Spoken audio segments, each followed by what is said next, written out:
Next up, West Virginia at Tech. West Virginia can score, so can Tech. I don't think this is going to be a game that's light on points, but this game is in Lubbock. I think Joe McGuire bounces back from a disappointing loss to Oklahoma State. And Oklahoma State did it like couple weeks in a row. Like almost lost to Tech, almost lost to Baylor, and then lost to TCU. Yeah. So I do think Tech gets this one. But West Virginia fans, I wouldn't be as down on everything as it is. I'm picking the Red Raiders. And I think wreck them. Yeah. Same thing. Yeah, I have nothing more to completely add to that. I just think Baylor should have been able to take that game. They have done a bad job of taking those games. I think maybe if the situation was flipped, it wasn't in the house of horrors that is West Virginia for Baylor, that it would have been maybe not particularly close. Like even people in West Virginia were telling us that it wasn't going to be. Yeah. But the home juice added a little bit to that. No place else like Jones AT&T does the home juice get added. So I think Texas Tech, coming off a bye, they want to continue to try and build on what has been a good season, a surprising first season under the human Energizer Bunny, Joey McGuire. So I think that they have enough juice at home and enough crowd backing to stop West Virginia on some of those plays that Baylor didn't. Yeah. By the way, West Virginia fans, if you do venture all the way out to Lubbock, Texas. Goodness. If you see a tortilla flying through the air, don't grab it and eat it. It's not a free snack. You don't know where it's been. You have no idea. In Lubbock? Yeah.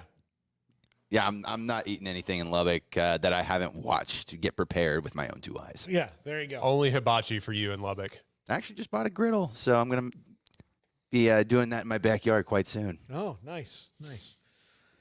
Texas at Oklahoma State. Royden, you and I differ on this pick. Yeah.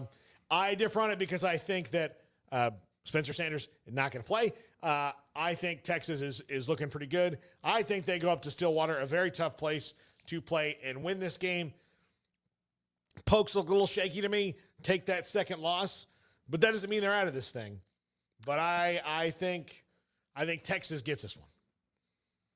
I'll be honest, I made this pick very quickly when I didn't know that Spencer Sanders may not be playing. So results may vary on this pick. Very, very sorry to our friends in Austin. It's set in stone. You can't change it. I absolutely cannot change it. The rule is graphics are sacrosanct. Yes. And the reason they are is that I thought I picked Alabama this week in our national picks, but I picked Tennessee. And you won. And I won. Yeah. So there. Yeah. So, brother? Spencer Sanders, please play so I don't look like an idiot. But we're rolling with it. So if Spencer Sanders doesn't play, new quarterback coming in, trying to prove his worth. Spencer Sanders has been there for 18 years. He's coming in the biggest game of his life to beat a ranked Texas team at home in front of a juice crowd. Whoever that is, I don't know your name, but he's going to go off. And so that will lead Oklahoma State, coming off a terrible loss to TCU. That will lead them to victory. The backup quarterback always gets the juice. That's what I'm saying. All right. And now Cooper Rush style. Okay.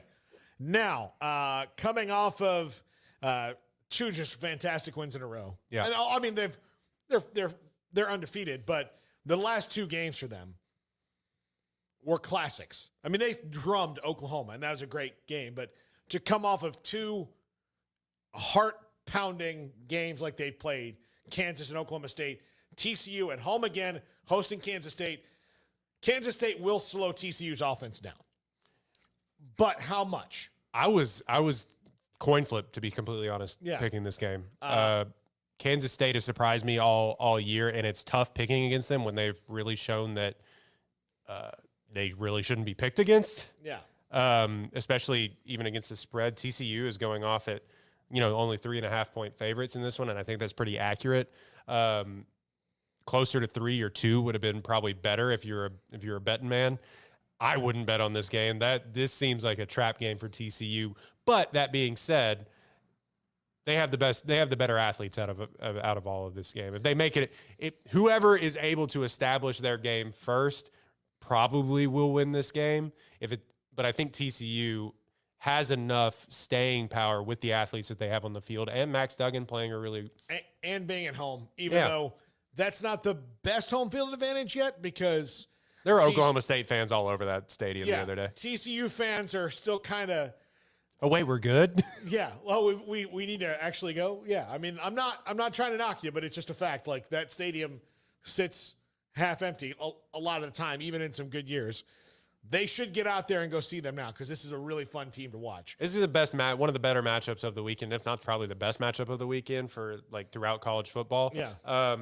Kansas State coming off of a bye, so they'll rest Adrian Martinez and Brees Hall, Deuce Vaughn's legs a little bit because that's their entire offense and they've been carrying them on their back. So oh man, this one could be ugly. I got to go with TCU right now, but I don't believe in that. I'm telling you right now, I don't believe in this pick. It's on the graphic, so it's on the graphic. I'm going Horned Frogs at home. I think that I got a question for you guys. What is the likelihood of this being the first of 2 times that these 2 teams play this year? Ooh. Well, if see, I right now I'm leaning towards TCU and Texas playing twice, but I would say TCU and Texas playing twice, TCU and Kansas State playing twice right now, and then TCU and Oklahoma State playing twice right now. I just think it's worth asking because when people talk about Kansas State, they have good things to say, but it's just Adrian Martinez, Deuce Vaughn, and then they move on to a different team. But this Kansas State, they could beat anyone, and so I just wanted to gauge. I wish I knew more players on their defense. It just feels like one cohesive unit that I can't like pinpoint anybody. Just one player. It's just all one Wildcat. One guy who splits himself 11 ways. And does that? No, I get it, but no, they're good, and they very much have the personality of Chris Kleiman, their coach, and you know I would put it at better than 40% if that gives you like a number. Yeah. I think that's pretty accurate. I'm leaning more now towards what Paul was saying of like you kind of down on Oklahoma State, especially as Spencer Sanders is injured for a amount of time. If you have a couple weeks where he's not going to be there, it's just it might fall apart. You don't get a freebie in this lab. We're saying it every week. There are no freebies in this league, and if your starting quarterback is out, you know that's where I got to go. All right. Carl Page says Felix Uduke Uzama.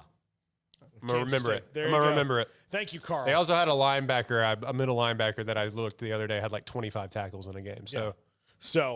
All right, that's going to do it for us because I don't know. Cincinnati, SMU. We got one more game. One more game. Sorry. We're always going to pick an incomer every week. And Cincinnati, SMU. Cincinnati's kind of getting on a roll right now. SMU has an offense and they can score with Tanner Mordecai.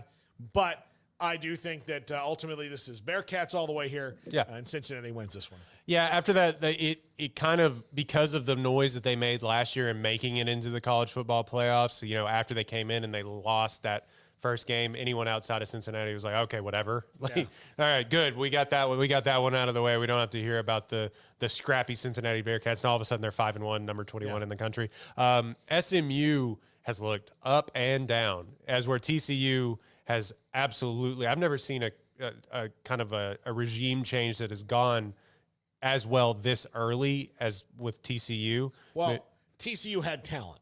Yeah, that's fair. Did. And I think SMU probably lost a lot of when Dykes left because he was kind of the glue that held it all together. Obviously, the head coach, but like I just kind of had a lot more faith in Tanner Mordecai because we've watched him all these years, and he's been good. Like he makes the throws, but he's also been a little turnover prone, and that just isn't clicking the same way as it was.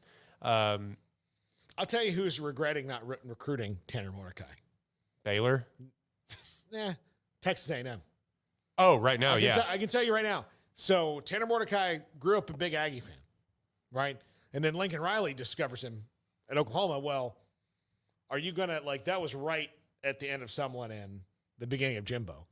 So who are you going to listen to? Kevin Sumlin, who's on his way out the door, or Lincoln Riley? Kevin Sumlin didn't even come. Look at him. I don't even know if Kevin Sumlin knew where Waco was. I have no idea. I mean, he didn't. Could have taken his helicopter over here. Yeah. Baylor was in on Tanner. He just, I think, wanted to go. Not 2 miles down the road, literally. I think he just, like, he's the kind of a guy that, wanted to go somewhere different. And do you guys think he's playing on Sundays? I think he'll get a shot. I think he's got a shot at playing in a professional football league. I don't know about I mean, look, Shane Buechele had a long career, like as a backup in the NFL, and so did Garrett Gilbert. Garrett Gilbert, still in the NFL. I So believe. Shane, I think so. Yeah. So yes, I think he definitely has more talent. As much talent as those guys, more so than Shane. Garrett Gilbert was like a 5-star recruit back in the day, if you remember. But that run that he broke off the other day was insane. Didn't know he had the legs like that, but I did. Yeah. I was there. I saw them all. So but all that to say, we're talking about a local product here in Waco. All that to say, I don't think his talent is enough to beat Cincinnati, who looks not as good as last year. They had some problems with South Florida this past game, but far and away the best team in the American. By the way, Miguel Ramirez says UCF dropping 71 on ECU this weekend. That's almost the game I picked, but then I thought that could happen the way that John Rice Plumlee's playing later. So is it up? It's UCF versus Cincinnati probably for the incoming Big 12 champion, right? Yeah. So there we go. All right, that's going to do it for us. For Jacob Wilson, for Roy Ogletree, for Shorty's Pizza Shack at 12th and Bagby. Just do yourself a favor and go there when you're in town. Just do it. Yeah. Take my word for it. I have many people that will tell you I don't give bad restaurant recommendations. I don't do it. Never once in your entire life? Yeah. Like, I might tell you go see a movie you don't like because I liked it. Like, people have different tastes, but I'm never going to send you to a place you say, Paul, that was terrible. Shorty's Pizza Shack is one of my favorite places. It's got a great vibe. You've hung out there a lot. You went to Baylor, so it was It was an important place in your development as a human being. Oh, have I? Same with you. I've physically been there many times, but mentally, I don't know. But Shorty's Pizza Shack at 12 and Bagby, thank you, as always, to them for their sponsorship. Thanks to all of you for watching whenever you do, whether it's live or later on. This is the big one, too, on 365 Sports. See you next week, everybody.